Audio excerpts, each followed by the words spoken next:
Story number 1. The Whispering Ice. It started as an adventure, just a winter trek through the rugged wilderness of Alaska. My friends and I, a group of 6 who considered ourselves more adventurous than we probably were, thought it would be the trip of a lifetime. Snow-covered peaks, pristine valleys, and the promise of absolute solitude pulled us north like moths to a flame. It was Jake's idea, of course. Jake always had these wild notions about connecting with nature. "We're too tethered to screens," he'd say, grinning through his perfectly trimmed beard. Jake loved the outdoors, but he loved being seen as a rugged adventurer even more. Along for the ride were his girlfriend, Mandy, perpetually glued to her phone for Instagram opportunities, and the odd couple, Brian and Rachel.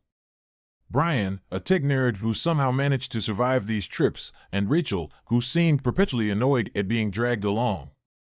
That left me, Mike, and my younger sister, Emily. She had joined last minute after her semester ended, desperate for a break from college stress. The first day was postcard perfect. Thick pines dusted with snow, blue skies, and the distant howl of wolves. We followed our guide, a wiry local named Garrett, who promised to take us to the most secluded spots this side of the Arctic Circle. His withered face and squinting eyes didn't betray much, but he spoke with the confidence of a man who had seen it all. By the third day, though, the storm hit. We had heard Garrett mumbling about the weather turning bad. "Never trust a winter this calm," he muttered under his breath. Sure enough, by mid-afternoon, the wind roared down the mountains like an unseen beast, flinging sheets of snow so thick you couldn't see 5 feet ahead. Garrett tried to keep us calm. "We'll find shelter," he said, his voice barely audible over the howling gale. "There's a village not far from here." A village? I thought we were miles from civilization. But no one questioned him. We were too cold and too desperate. When we stumbled into the village, the storm was at its peak. The first thing I noticed was how silent it was. No barking dogs, no smoke from chimneys, not even the faint hum of a generator. Just rows of wooden cabins, each half buried in snow. Then we saw the people, or what looked like people. They were frozen, perfectly preserved in grotesque poses. A man clutching a doorframe, his mouth open in a scream. A woman sprawled in the snow, her hands outstretched toward an invisible savior. Children clustered together, their faces twisted in terror. "Jesus," Mandy whispered, her voice trembling. Garrett wouldn't look at them. Inside. Now. The cabin we huddled into was small but mercifully dry. A wood stove sat unused in the corner, and the air smelled faintly of mildew. Garrett lit a fire while the rest of us tried to process what we had seen. "What the hell was that?" Emily asked, her voice sharp. "Frostbite," Garrett said curtly. "People freeze to death in these parts all the time." "But, like that?" Rachel pressed. "They looked." "Enough." Garrett barked, his usual calm replaced with something colder. "Stay here. Don't go outside." With that, he left, slamming the door behind him. The night brought new horrors. The fire crackled low as we tried to sleep, though none of us truly could. Around midnight, I heard it, a faint scratching at the window. My heart thudded, and I sat up, straining to hear over the wind. There was again a dragging sound, like fingernails scraping across glass. I wasn't the only one who heard it. Mandy whimpered, and Jake moved to the window, his flashlight in hand. "Don't," I warned, but he didn't listen. The beam of light revealed a face pressed against the glass, a pale, dead face with eyes like black marbles. Its lips moved, whispering words we couldn't hear. Jake stumbled back, dropping the flashlight. "What the?" Before he could finish, the scratching turned into pounding. Heavy, relentless pounding, as if the thing outside was trying to break in. "Garrett!" I yelled, but there was no sign of him. Then the voices began. Low and guttural, they seemed to come from everywhere at once. Not just outside, but beneath the floorboards, in the walls, even in the fireplace. They spoke in a language I didn't recognize, but the malice was unmistakable. "They're waking up," Emily said, her voice shaking. "What does that mean?" Rachel cried. "Who's waking up?" By dawn, the storm had eased, but the village had changed. The frozen figures were no longer where we had seen them. The man at the doorframe was gone. So were the children. The snow outside was marked with deep grooves, as if something heavy had been dragged through it. "We need to leave," Brian said, his usual calm replaced with panic. "Now." But Garrett wasn't back, and we had no idea which direction to go.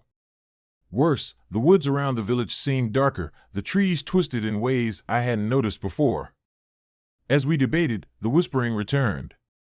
This time, it came from the forest. "They're calling us," Mandy said, her eyes wide. "They want us to join them." "No one's joining anyone," Jake snapped, grabbing his pack. "We stick together and—" He didn't finish. A blur of white and gray burst from the trees, slamming into him with the force of a freight train. It was one of the villagers, but not like before. Its skin was cracked and oozing, its limbs impossibly long, and its mouth stretched into a grotesque grin. It tore into Jake, dragging him into the snow before we could react. His screams were cut short, and when the thing turned back toward us, its black eyes gleamed with hunger. We ran, though the village seemed to stretch on forever. Every time we thought we had reached the edge, another row of cabins loomed ahead. Worse, the villagers were everywhere now, emerging from the snow like grotesque statues brought to life. Emily clung to my arm, sobbing. Brian and Rachel were ahead, but Mandy was gone. Finally, we reached a large building, a church, its steeple half buried in snow. Inside, the air was thick with rot, but it felt safer than the open. "What the hell is happening?" Rachel demanded, her voice cracking. Garrett appeared then, as if from nowhere. His face was pale, his eyes hollow. "You stayed too long," he said. "The village, it doesn't let anyone leave." "What are they?" I asked. He hesitated, then whispered, "Cursed. Long ago, they turned to something dark to survive a winter like this. It kept them alive, but when spring came, they weren't human anymore. They're trapped, frozen until someone wakes them." We didn't wait to hear more. As Garrett spoke, the pounding began again, this time against the church doors. The fire in the hearth flickered and died, plunging us into darkness. "They're here," Garrett said simply. We had no choice but to run. Through the woods, through the storm that seemed to rise again as if summoned. One by one, they picked us off, Brian dragged into the trees, Rachel vanishing in a spray of blood. By the time we saw the lights of a search party, only Emily and I remained. Even now, weeks later, I can still hear the whispers. They haunt my dreams, calling me back to the frostbound village. Emily doesn't talk about what happened, but I see it in her eyes, the fear, the guilt. I know one thing for sure, the village isn't done with us. It's waiting. And one day, when the snow falls heavy and the wind howls like a living thing, it will call again. And this time, I don't think we'll escape. Story number 2. The Snowbound Child. It started with the snow. A soft, steady fall that blanketed everything, turning our new mountain home into a scene from a postcard. My wife, Clara, and I had bought the cabin on a whim, desperate for an escape from the endless noise of city life. We were 30-somethings burnt out from jobs we didn't love, living in a neighborhood that felt more like a parking lot than a community. "This is where we'll breathe again," Clara had said when we first saw the listing. The cabin was small but cozy, perched on a ridge overlooking a dense forest that stretched for miles. Perfect for quiet nights, fires in the hearth, and the slow life we craved. We moved in during the first week of December, just as the winter storms began rolling in. By the second day, the snow was already knee-deep, and we were forced to shovel a path to the road.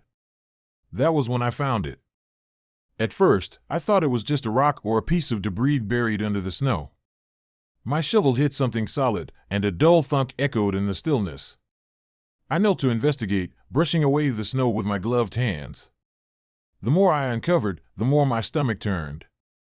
It was a child. A boy, maybe 7 or 8 years old, dressed in a threadbare coat and woolen mittens. His face was pale, almost waxy, and his wide-open eyes stared blankly at the sky. For a moment, I thought he might still be alive.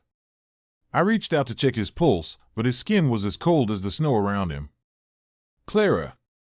I shouted, my voice cracking. She came running, her boots crunching through the snow. When she saw the boy, her hand flew to her mouth. "Oh my God," she whispered. What happened to him?" I didn't have an answer. The boy looked like he'd been out there for days, but there was no sign of anyone else. No footprints, no disturbed snow. Just him, lying there as if the mountain itself had spit him out. We called the sheriff immediately. He arrived a few hours later, a gruff man named Peterson who seemed more annoyed than alarmed. After a cursory inspection, he radioed for someone to pick up the body.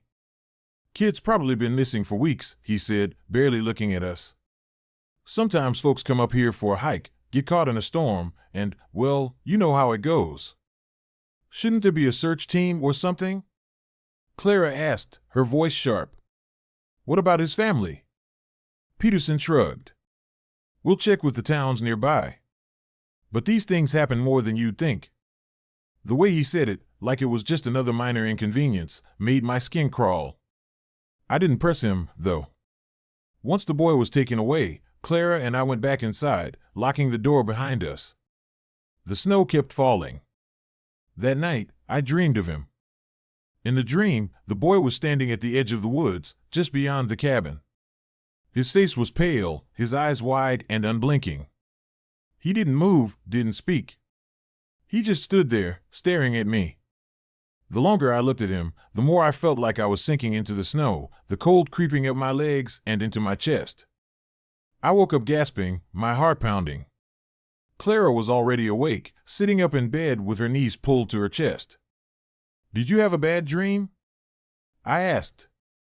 She nodded but didn't say anything. Her eyes were fixed on the window, where a fresh layer of snow was piling up on the sill. The next morning, I went out to clear the driveway again. The snow had gotten even deeper overnight, almost to my waist. As I dug, I couldn't shake the feeling that something was watching me. The woods were silent, but the stillness felt wrong, like the whole mountain was holding its breath. When I reached the spot where we'd found the boy, I stopped. The snow there was pristine, as if it had never been disturbed. No sign of the hole we dug or the place where his body had been. It was like he'd never been there at all. That was when I noticed the footprints. They were small, barely more than indentations in the snow, but they were unmistakable. They led from the edge of the woods toward the cabin, stopping just a few feet from the front door. I followed them with my eyes, my breath fogging in the cold.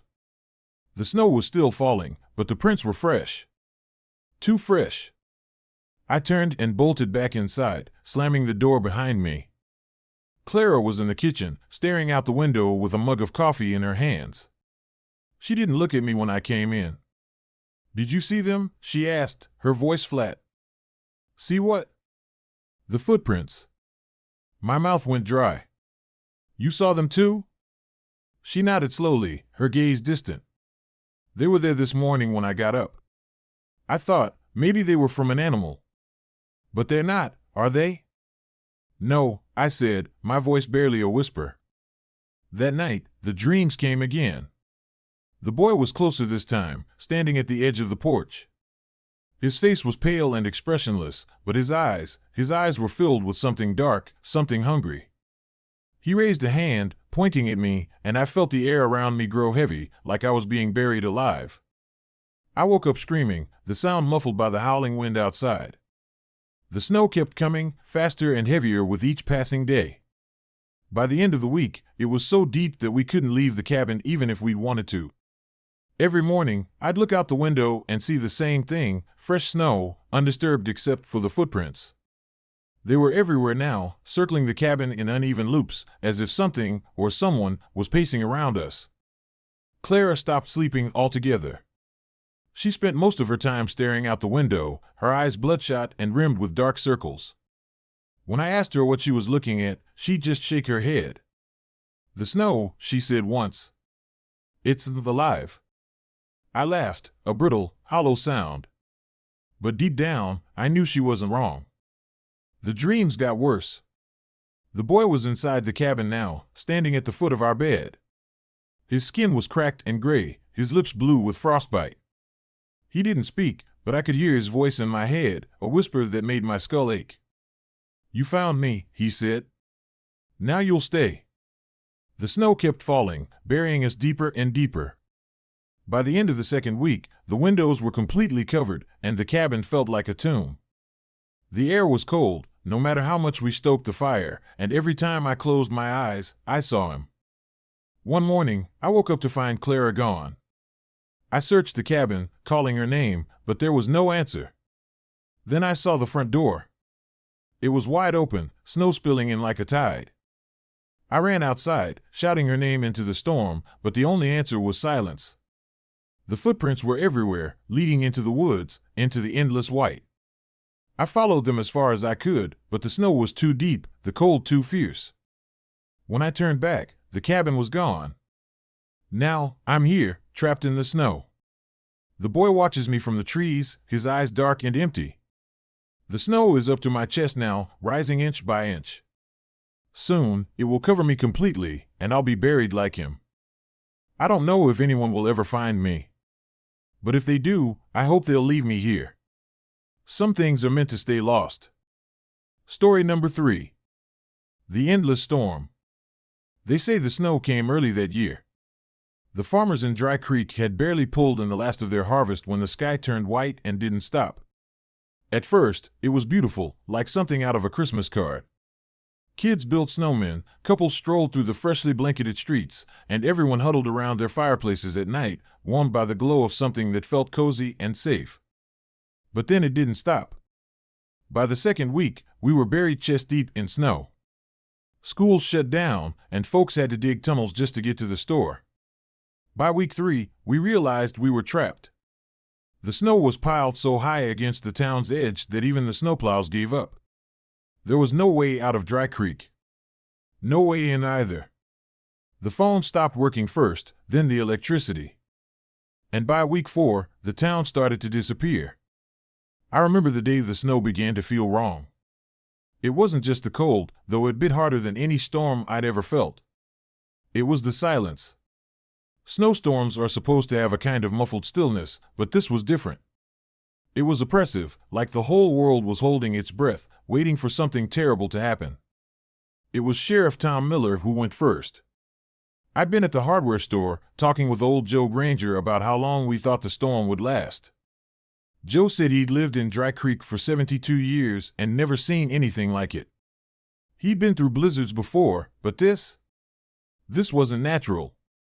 Sheriff Miller burst through the door, his face pale as the snow outside. "Sarah's gone," he said, his breath puffing in frantic bursts. "Gone where?" Joe asked, frowning. She was shoveling the walk," Tom said, stumbling over his words. I turned my back for just a second, and when I looked again, there was nothing. Just snow. No footprints. Nothing. That night, the wind howled louder than ever, rattling the windows and making the walls of my little house groan. I sat in the living room with my wife, Lizzie, who was knitting by candlelight. She'd always been good at staying calm in the face of trouble, but even she looked nervous.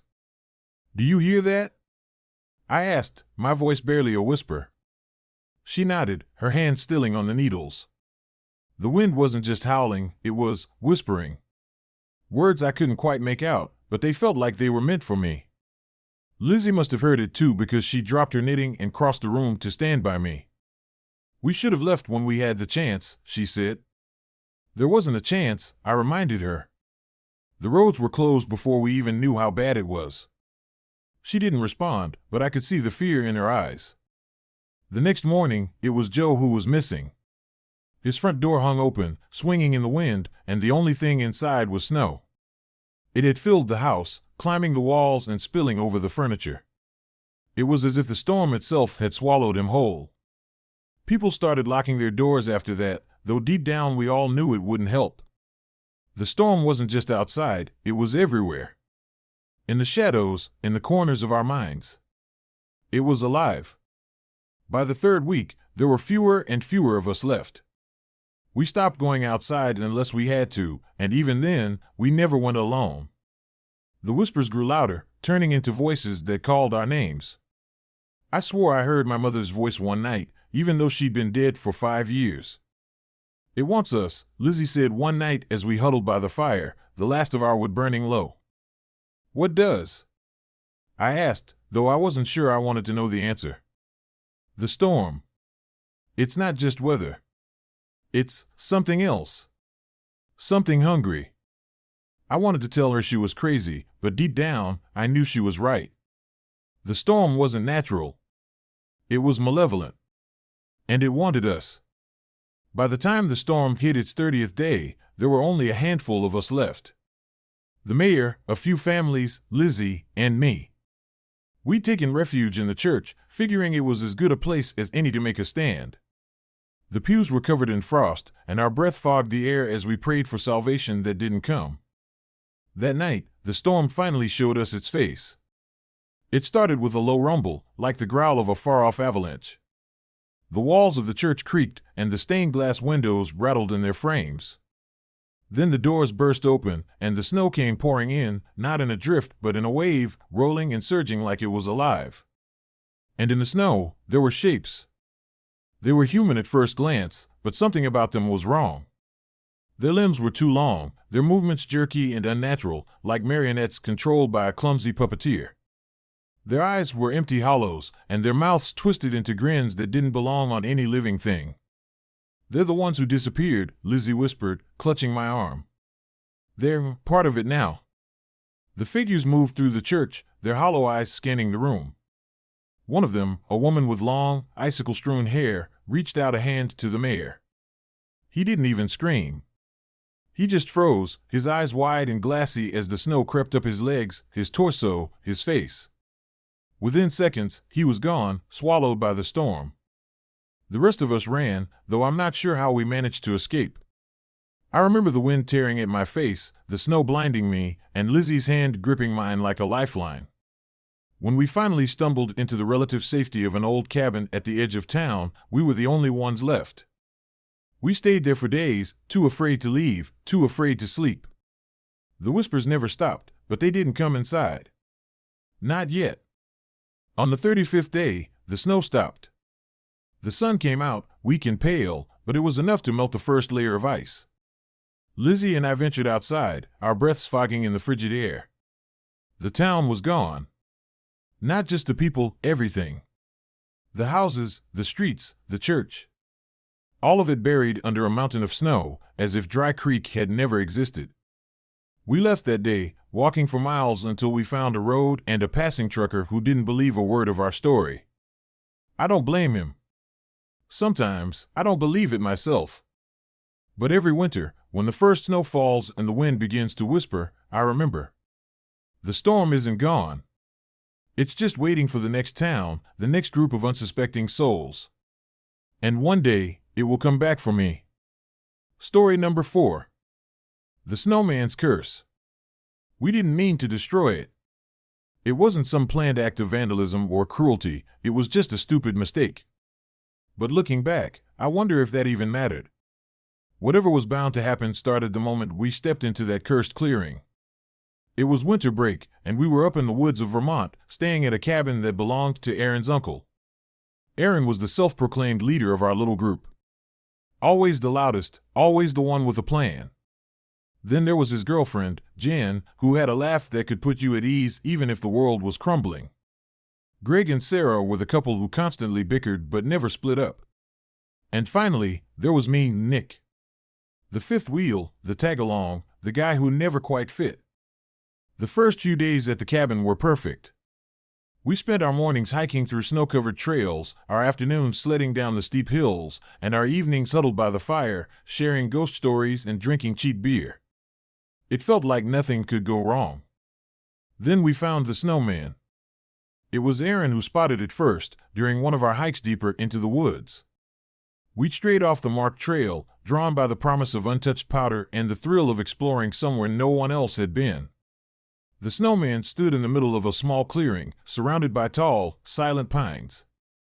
It wasn't the kind of lumpy, half-melted thing you'd see in someone's front yard. No, this was art, tall and lean, with sharp, angular features. Its eyes were made of polished black stones that seemed to glint even in the dim light filtering through the trees. Its thick arms were twisted into a pose that looked almost menacing. And its mouth, a jagged line carved into the snow, was set in a grin that made my skin crawl. "Whoa," Aaron said, stepping closer. "This is insane. Who would even make something like this all the way out here? Maybe it's, like, some art project or something?" Jen suggested, though she didn't sound convinced. "Creepy as hell," Greg muttered. "Let's keep moving." But Aaron wasn't ready to leave. He circled the snowman, inspecting it like it was some ancient relic. "It's just snow," he said, reaching out to touch it. "You guys are acting like it's going to come alive or something." "Don't," Sarah said sharply. I don't know. It feels wrong." Aaron just laughed and gave the snowman a hard shove. Its head tilted to the side but didn't fall. That only seemed to encourage him. Before any of us could stop him, he grabbed one of the stick arms and yanked it free. The snowman's arm crumbled, leaving a jagged hole in its side. "Jesus, Aaron!" Jen snapped. "Why are you such an ass?" "What?" he said, grinning. "It's just a snowman." But it didn't feel like just a snowman. Not to me, and not to anyone else, judging by the uneasy silence that followed. Still, we didn't say much as we headed back to the cabin. What was there to say? It was just a stupid snowman. That night, the whispers started. I woke up around midnight to the sound of footsteps outside the cabin. At first, I thought it was Aaron, maybe sneaking out to smoke or pull some prank. But the steps were too heavy, too deliberate. They crunched through the snow, circling the cabin slowly, purposefully. I sat up in bed, my breath fogging in the frigid air. The others were asleep, their faces peaceful in the dim light of the fire that had burned down to embers. I wanted to wake them, to say something, but I didn't. Instead, I stayed frozen in place, listening to the sound of those slow, deliberate footsteps. And then they stopped. The silence was worse. It stretched on and on until I couldn't take it anymore. I got up and went to the window, pulling back the curtain just enough to peek outside. There was nothing there. Just the endless white of the snow and the dark shapes of the trees. But when I looked down, I saw them, footprints. They started at the edge of the woods and led straight to the window. My window. And then, they stopped. The next morning, I told the others what I'd heard, but Aaron just laughed. "You're freaked out over some animal tracks?" "Come on, Nick." "They weren't animal tracks," I insisted. "They were footprints. Big ones." "Yeah, sure," he said, rolling his eyes. "Maybe it was the snowman coming to get you." Jen smacked him on the arm. "Don't be a jerk." The others seemed uneasy, but they didn't say much. We went about our day like normal, trying to shake off the creeping sense that something was wrong. But by that evening, it was impossible to ignore. Greg found the first set of footprints. They started at the edge of the woods and led straight to the cabin. Not to the door, to each of our windows. Perfectly spaced, perfectly deliberate. And they weren't just footprints.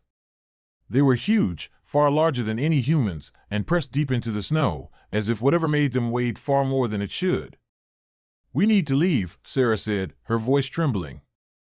"Now." But leaving wasn't an option. The snow had fallen so heavily overnight that the car was completely buried. Even if we could dig it out, the narrow mountain road leading back to town was impassable. That night, the footsteps came again. Louder this time, closer. I stayed up, clutching the fireplace poker like it was a sword, listening as they circled the cabin again and again. And then, just like before, they stopped. I didn't go to the window this time. I didn't need to. I knew they were there. The next few days blurred together in a haze of fear and sleeplessness. The footprints came every night, and every morning, they were closer. The snow seemed to pile higher and higher around the cabin, burying us in an icy tomb. We tried to stay together, but the tension was tearing us apart. And then Aaron disappeared. We woke up to find his bed empty, the front door wide open, and a set of footprints leading out into the woods. They didn't belong to him. They were too big. We searched for him, of course, but we knew it was pointless. Whatever had taken him wasn't going to give him back. One by one, the others vanished. Jen, then Greg, then Sarah. Each time, it was the same. Footprints in the snow, leading away from the cabin. By the time I was the only one left, the snow was so high that I couldn't even see out the windows anymore. The whispers had grown louder, too, pressing against the walls, seeping through the cracks. I don't know how long I've been here now. The days blur together, and the nights stretch on forever. The firewood is gone, and the cold is sinking into my bones, making it hard to move, hard to think. But I can still hear it, the sound of footsteps, slow and deliberate, crunching through the snow. It's standing outside the door now. I can see its shadow through the crack beneath the doorframe, tall and impossibly still. It doesn't knock. It doesn't try to break in. It just waits. And I know, deep down, that it's not going to stop until it gets what it wants. Story number 5. The ice beneath. I never liked the idea of moving to the middle of nowhere, but my wife, Lisa, said it was what we needed. A fresh start. Somewhere we could raise our son, Ben, far from the noise and chaos of the city. So when she found the house online, a sprawling A-frame cabin perched on the edge of a frozen lake, it seemed like fate. Quiet, picturesque, and just isolated enough to feel like our own slice of heaven. At least, that's what we told ourselves. The drive there was long and desolate. Snow stretched for miles, blanketing the trees and fields in a quiet, suffocating stillness. The house appeared at the end of a narrow, ice-covered road, its dark wood exterior standing in stark contrast to the endless white. Behind it, the lake stretched out like a silver sheet, perfectly smooth and unsettlingly reflective. "It's perfect," Lisa said as we got out of the car, her voice muffled by her scarf. "Yeah," I lied, glancing at Ben. He stared at the lake, his breath fogging in the cold air. I couldn't tell if he was excited or unnerved. The first few days were uneventful, if not a little lonely. The house was bigger than I'd expected, with high ceilings and a stone fireplace that we kept roaring to fight off the cold. At night, the wind howled across the lake, rattling the windows and making the floors creak. Lisa joked that the house was settling, but it felt more like the house was alive, breathing in the frigid air and exhaling whispers. Then, the knocking started. It was faint at first, just a soft tap-tap-tap that I thought was the wind or a loose shutter. But as the nights passed, it grew louder, more deliberate. It wasn't coming from the walls or the windows. It was coming from below. The first time I heard it, I went down to the basement, flashlight in hand, half expecting to find a raccoon or some other animal that had burrowed its way inside. But there was nothing, just the cold concrete floor and the faint smell of mildew. Lisa brushed it off. "Old houses make noises. It's probably nothing." But Ben wasn't so easily convinced. One morning at breakfast, he looked up from his cereal and said, "There's something under the floor." Lisa and I exchanged a glance. "What do you mean, buddy?" I asked, trying to keep my voice light. "I heard it last night. It was knocking, and then it whispered my name." Lisa laughed nervously. "You must have been dreaming, sweetie." Ben didn't laugh. He just stared at the floor, his little hands gripping his spoon like he was afraid it might disappear. That night, the knocking came back. Louder this time. Lisa and I lay in bed, listening as it echoed through the house, steady and insistent. Tap. Tap. Tap. "Do you hear that?" I whispered. Lisa nodded, her face pale. "Maybe it's the pipes." But I knew it wasn't the pipes. It was coming from the lake. The next morning, I went outside to investigate. The ice was thick, but something about it felt wrong. The surface was too smooth, too perfect, like a sheet of glass. I walked out a few feet, the snow crunching beneath my boots, and crouched down to look closer. That's when I saw it, a faint, shadowy outline beneath the ice. It looked like a hand. I stumbled back, my heart racing. It had to be a trick of the light, I told myself. An illusion caused by the sunlight and the frozen water. But as I turned to head back to the house, I noticed something else, footprints in the snow. They led from the edge of the lake to our front porch, stopping just beneath Ben's bedroom window. That night, the knocking turned into pounding. It started just after midnight, a heavy, deliberate thud that seemed to shake the entire house. I bolted upright, my heart hammering in my chest. Lisa grabbed my arm, her eyes wide with fear. "It's coming from the floor," she whispered. I grabbed the flashlight and crept down the stairs, every creak of the wood sounding like a gunshot in the silence. The living room was freezing, my breath visible in the dim beam of the flashlight. The pounding was louder now, coming from directly beneath the floorboards. "Who's there?" I shouted, though my voice cracked with fear. The pounding stopped. For a moment, the silence was worse than the noise. Then, slowly, the floor beneath me began to creak and groan.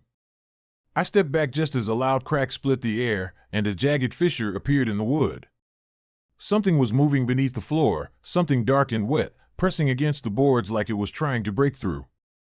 I ran back upstairs and locked the bedroom door behind me. "What was it?" Lisa asked, her voice trembling. "I don't know," I admitted. "But we're not staying here another night." We packed what we could and left before sunrise, the car skidding on the icy road as I pushed it faster than was safe.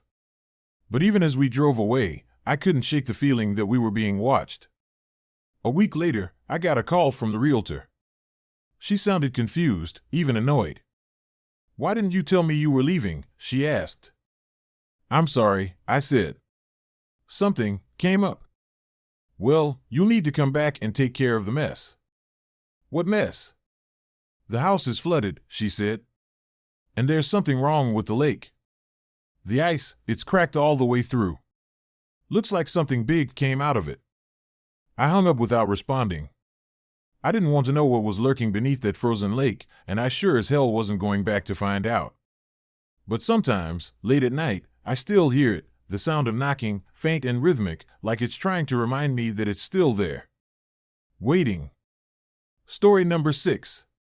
The Song in the Snow. It was supposed to be a romantic getaway, just me, Megan, and the quiet stillness of the Alaskan wilderness. She had found the cabin online, tucked deep in the woods, surrounded by pristine snow and towering pines. A weekend away from everything, she said. No phones. No emails. Just us. It sounded perfect at the time. The first day was idyllic. We hiked along trails that cut through the forest, the trees heavy with snow, their branches forming a canopy above us. The air was crisp, the kind of cold that made your breath hang in the air like a ghost. That night, we sat by the fireplace, sipping wine and listening to the wind outside. It howled, yes, but it felt distant. Like it was locked out, unable to touch us. The second day, everything changed. It started in the late afternoon. The sun was setting, casting long shadows through the trees. Megan and I were hiking a narrow trail that looped around the base of a small hill, the snow crunching beneath our boots. She was ahead of me, her red scarf bright against the white landscape, when she stopped suddenly. "Do you hear that?" she asked, turning to look at me. I paused, straining to listen. At first, all I heard was the wind, a low, mournful wail that made the trees sway. But then, there it was. Faint, almost too soft to notice. A melody. A woman's voice, singing. "What is that?" Megan whispered. I shook my head. Probably someone at another cabin. But even as I said it, I knew it wasn't true. The voice didn't come from any direction I could pinpoint. It seemed to drift on the wind, weaving through the trees like it was part of the forest itself. Megan looked uneasy. "It's beautiful, but it doesn't feel right." I wanted to brush it off, laugh about how we were letting the isolation get to us. But the truth was, the voice unsettled me too. There was something about it, something cold and hollow, like it wasn't meant to be heard by the living. "We should head back," I said, trying to sound casual. Megan nodded, and we turned around, retracing our steps. At least, we thought we were. The trail seemed different on the way back. The trees were closer together, their branches forming a tangle overhead that blocked out what little light remained. The snow was deeper too, our boots sinking with each step. And the voice, soft, haunting, seemed to grow louder. "It's like it's following us," Megan said, her voice tight. "Don't be ridiculous," I snapped, though my own nerves were fraying. It's just the wind. But we both knew it wasn't. The melody wasn't random, like the wind whistling through the trees. It had a pattern, a rhythm. The kind of song that burrows into your head and stays there. By the time we saw her, the sun had disappeared, leaving only the pale glow of twilight. She was standing in a clearing, a figure in a white dress, her hair long and dark, falling in tangled waves over her shoulders. She wasn't facing us, but we could see her lips moving, her voice carrying the same mournful tune we'd been hearing. Megan grabbed my arm. "We need to leave. Now." I nodded, but when we turned to go, the snow started falling harder. It was like the storm had been waiting for us. The wind picked up, whipping ice and snow into our faces, blinding us. I tried to find the trail, but the footprints we'd left behind were gone, swallowed by the storm. "Where's the cabin?" Megan shouted over the wind. "I don't know." I yelled back, panic creeping into my voice. We stumbled through the snow, our breaths coming in ragged bursts, but no matter which direction we went, we always ended up back in the clearing. And she was always there, singing. At one point, I thought I saw her move. Just a slight tilt of her head, as if she was listening. Megan must have seen it too because she started sobbing. "She's not real," I said, though I wasn't sure if I was trying to convince her or myself. "She's just something in the snow." But the more I looked at her, the more real she became. The way her dress moved in the wind, the way her hair clung to her face. And her voice, it wasn't just in the air anymore. It was inside me, wrapping around my thoughts like a vine. Megan tugged at my arm. "We have to keep moving." I nodded, though every step felt heavier, like the snow was pulling us down. The storm showed no signs of stopping, the trees blurring into indistinct shapes around us. But finally, after what felt like hours, we saw it, the cabin. We practically fell through the door, slamming it shut behind us. For a moment, all I could hear was the pounding of my heart and Megan's ragged breathing. The storm still howled outside, but the voice was gone. Or so I thought. That night, as we huddled by the fire, the knocking started. It was soft at first, a gentle tap-tap-tap against the window. Megan froze, her eyes wide. "Don't look," she whispered. But I couldn't help myself. I turned slowly, peering through the frost-covered glass. She was there, standing just beyond the porch, her face pale and expressionless. Her lips didn't move, but I could still hear her song, faint and distant.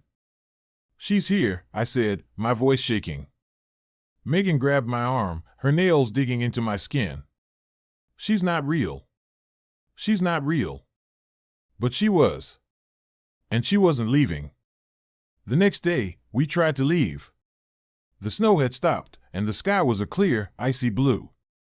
But no matter how far we walked, the trees stretched endlessly in every direction. It was like the forest had no end, no edge. And always, somewhere in the distance, we could hear her singing. By the third day, we stopped trying. The cabin became a prison, the fire our only comfort. But even then, the voice crept through the walls, through the floor, through us. It was a lullaby, a dirge, a whisper of something ancient and angry. On the fifth night, Megan was gone. I woke to find the door wide open, snow blowing in across the floor. Her boots were still by the fireplace, her coat draped over the chair. I ran outside, screaming her name, but the only answer was the wind. Now it's just me.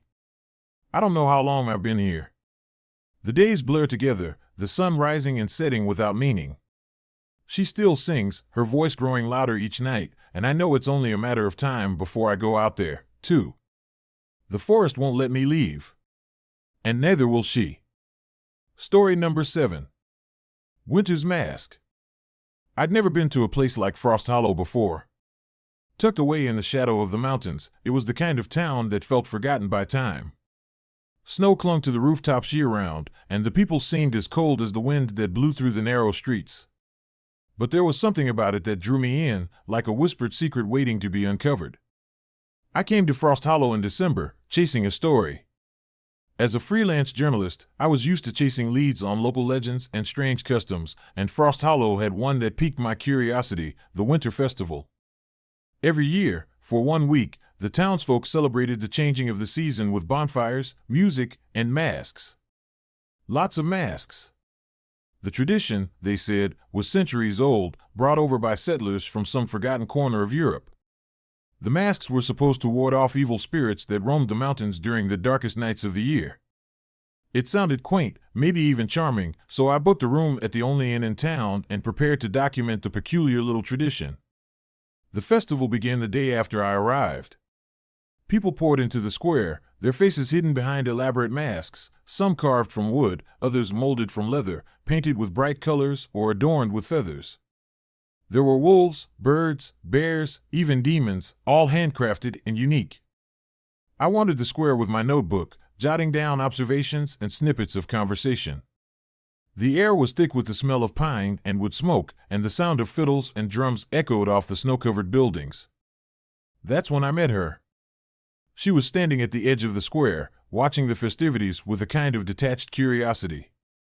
Her mask, a simple, white porcelain face with hollow eyes and no mouth, stood out among the vibrant colors and grotesque shapes. She noticed me staring and tilted her head, the gesture almost bird-like. "Yours is different," I said, nodding toward her mask. She laughed, the sound soft and brittle. "I didn't choose it." "What do you mean?" "It was given to me. By someone. I don't know. It just showed up on my doorstep this morning." I frowned. "Does that happen often?" She shrugged, but her body was tense, like she was holding something back. "It's probably nothing." I introduced myself and learned her name was Lydia. She'd lived in Frost Hollow her whole life, but she didn't seem as steeped in the town's traditions as the others. When I asked her about the masks, she hesitated, her fingers tracing the edges of the porcelain. "They say the masks protect us," she said, her voice barely audible over the music. "That as long as we wear them, the spirits can't see us." "Do you believe that?" Her eyes, visible through the hollow sockets, met mine. "I don't know." That night, I couldn't stop thinking about Lydia and her mask. Something about her unease lingered in my mind, like the afterimage of a lightning strike. I'd planned to focus my story on the festival, but now I felt like there was something deeper here, something the townsfolk weren't saying. The next day, I saw her again. She was standing in front of a mirror in the inn's lobby, staring at her reflection. I almost didn't recognize her without the mask, but when she turned to me, her eyes were wide with fear. "I can't take it off," she said. "What do you mean?" I asked, confused. "You're not wearing it now." She shook her head, tears streaming down her face. "You don't understand. It's still there. I can feel it." I didn't know what to say. Her bare face looked normal, no marks, no sign of the mask, but the terror in her voice was real. That night, she came to my room, clutching the porcelain mask in her hands. "Please," she whispered. "Tell me what you see." I took the mask from her and held it up to the light. It felt heavier than it should have, cold and smooth, like ice. There were no markings, no straps or strings to hold it in place, yet Lydia swore it stayed on her face without them. "What happens when you put it on?" I asked. She hesitated, then slipped it over her face. Her body tensed, and she let out a choked gasp. When she turned to look at me, I stumbled back. Her eyes, visible through the mask's hollow sockets, were no longer hers. They were dark, endless pits that seemed to swallow the light. "I see them," she said, her voice hollow and distorted. "I see their faces." "Whose faces?" She pointed to the window. "Theirs." I turned, my heart hammering, but the street outside was empty. Snow drifted lazily in the moonlight, and the town was silent. "There's no one there," I said. "They're always there," she whispered. The next day, Lydia was gone. Her room at the inn was empty, the bed untouched. I asked around, but no one had seen her. It was like she'd vanished into the snow. The festival continued, though it felt darker now. The masks, once colorful and whimsical, seemed grotesque, their exaggerated features casting long shadows in the firelight. I tried to write about it, but my thoughts kept drifting back to Lydia. That night, the knocking started.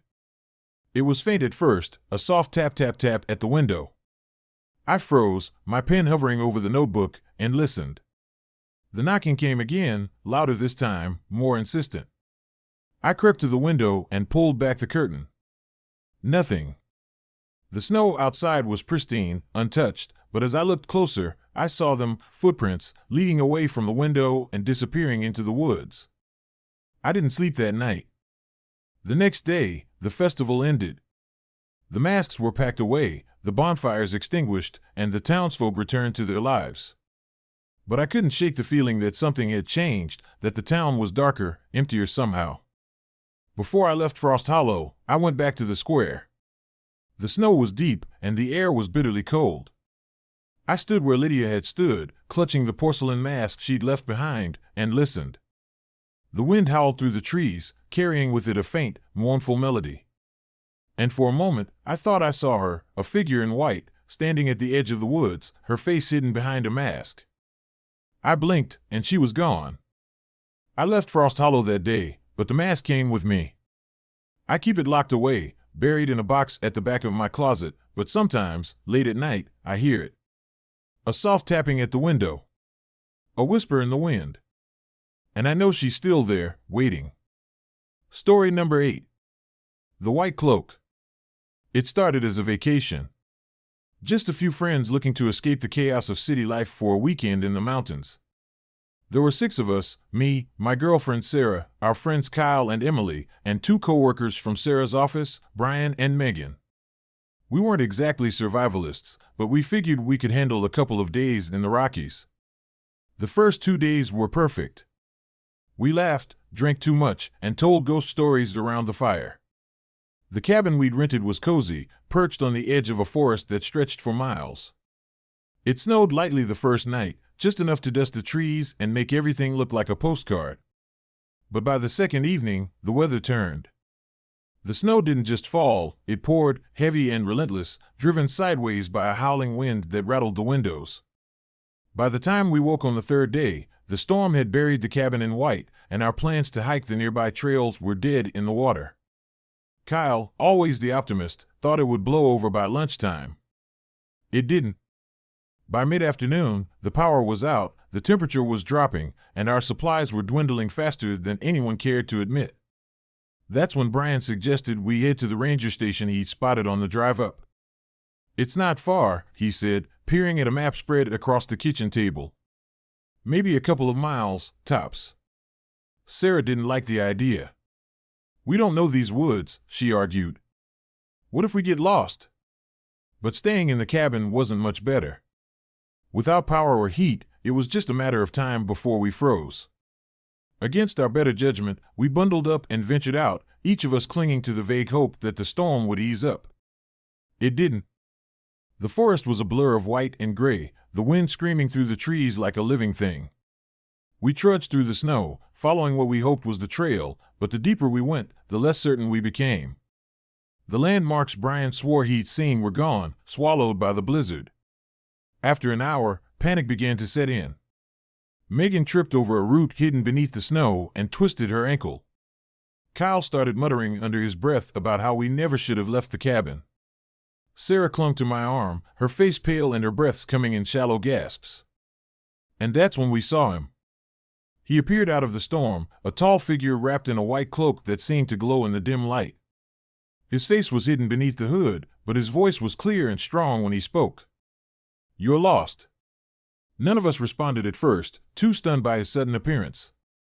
He didn't seem bothered by the snow or the cold, standing as still as a statue while the wind whipped around him. "Follow me," he said, turning without waiting for an answer. "I'll lead you to safety."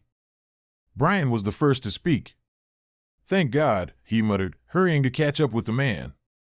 The rest of us exchanged uncertain glances, but what choice did we have? If we stayed out here, we were dead. The man moved through the forest with ease, his long strides cutting a path through the snow that the rest of us struggled to follow. He didn't speak, didn't turn to check if we were still behind him. It was like he already knew we'd follow, as if the storm itself had delivered us into his care.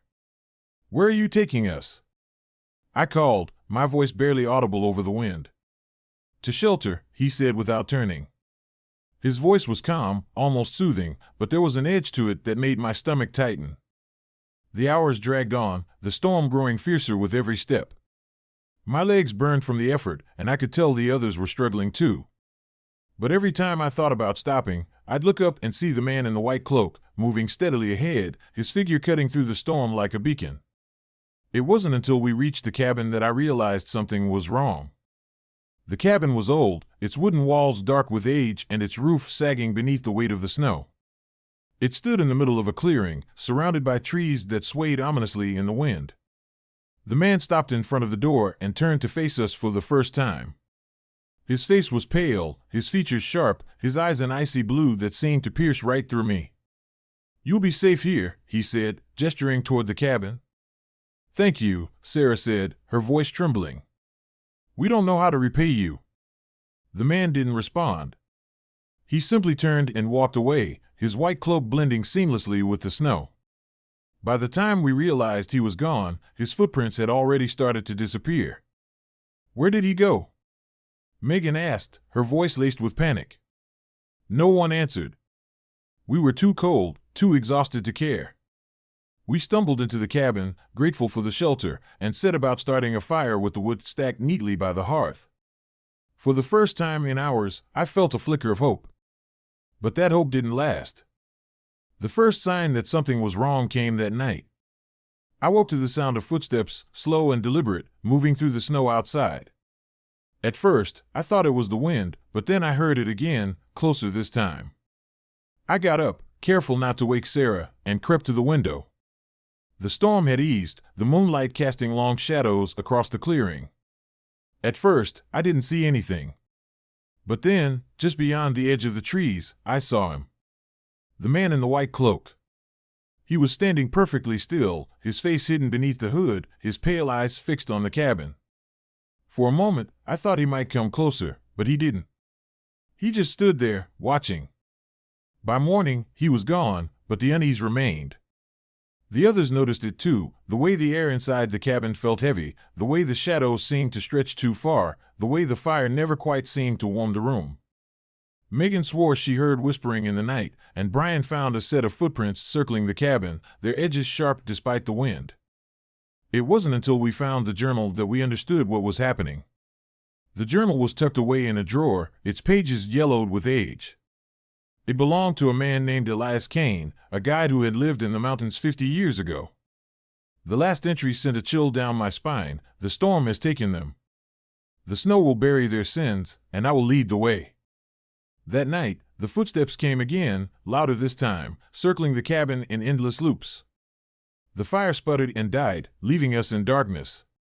And in the silence, we heard it, a voice, low and cold, whispering from the shadows, "Follow me." We didn't sleep. By morning, the storm had returned, fiercer than ever, and the cabin felt like a coffin.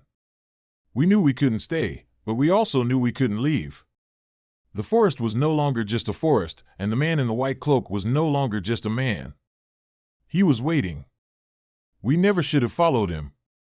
We should have stayed lost. Because now, I think we're part of his trail. And one day, when the storm comes again, he'll lead someone else to this cabin. And they'll never leave.